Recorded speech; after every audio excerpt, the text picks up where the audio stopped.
గౌరవ మంత్రివర్యులు వీళ్ళ పెద్దలు డిప్యూటీ సీఎం బట్టి విక్రమార్క గారు, ఎఫ్డిసి చైర్మన్ దిల్లాద్ గారికి, మా ఎండి హరీష్ గారు, జూరీ చైర్పర్సన్ జయసుధ గారికి, విచ్చేసిన ఆహుతులందరికీ నమస్కారాలు తెలియజేసుకుంటూ, చాలా బాధాకరమైన రోజు నిన్నటి రోజు.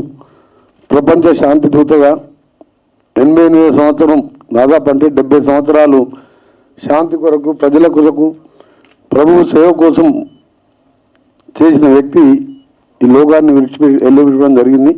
దాని మూలంగా ఈ ప్రోగ్రాం కూడా కట్చార్ట్ చేస్తూ వాళ్ళ గౌరవ డిప్యూటీ సీఎం గారి ఆదేశాల మేరకు గౌరవ ముఖ్యమంత్రి గారు కోరిన విధంగా 14 జూన్ రోజు పెద్ద ఎత్తున హైటెక్స్లో దాన్ని నిర్వహించామని జ్యూరీ చైర్పర్సన్ గారికి, మిగతా మెంబర్స్ని కూడా కళాత్మకమైన సినిమాలని, అందులో ఈ సమాజానికి పనికొచ్చే సినిమాలను కూడా మీరు గుర్తించి మీ కార్యక్రమాన్ని వితౌట్ పొలిటికల్ ఎంటర్ప్రైజ్ ఉంటుంది, మీరు సజావుగా చేయండి. 2011 తర్వాత మొట్టమొదటిసారి తెలంగాణ రాష్ట్రంలో ఈ అవార్డు కార్యక్రమం గద్దర్ గారి పేరు మీద ఏర్పాటు చేసుకోవడం చాలా సంతోషకరం.